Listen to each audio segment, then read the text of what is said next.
I'm down by our sea wall on the way to the Opera House just before our Australian rockery to look at a garden that's recently been planted on a steep embankment to highlight one of the iconic Australian genera, and that is Grevillea, which belong to the Proteaceae family. That also includes Banksias and Macadamias. Grevilleas occur mostly in Australia, so there's more than 350 species. Most of them are in Australia, although there's a few in New Caledonia and a couple in Papua New Guinea. And you can even see one of the New Caledonian species, Grevillea exule, in our garden. But this embankment was planted really to demonstrate the diversity and horticultural potential of this genus.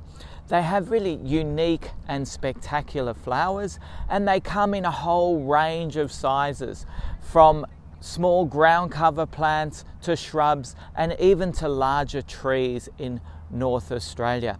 Their flowers come in three types, or really it's the collection of flowers that we call an inflorescence. So they can be spider type flowers, and we see that in the local species Grevillea speciosa and sericea.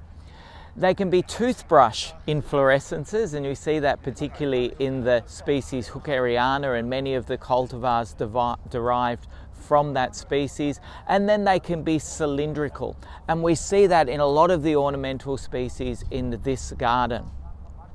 Grevilleas have a unique flower structure in that everything's enclosed in a structure called a perianth. It's like a tube, and the male part of the flowers are in there and also the female part of the flowers.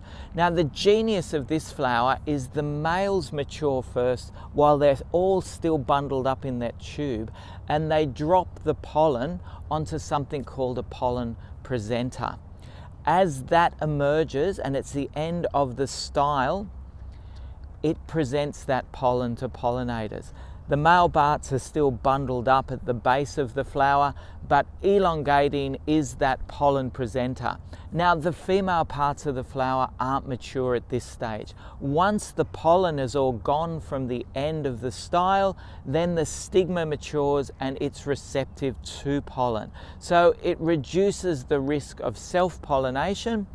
It presents the pollen, particularly to birds, which are attracted by the bright red and orange and pink flowers of many of the Grevilleas, although we see in our garden that bees are also attracted by the nectar reward. But we do know the Grevilleas, for the most part, have probably evolved with birds in particular as their major pollinator.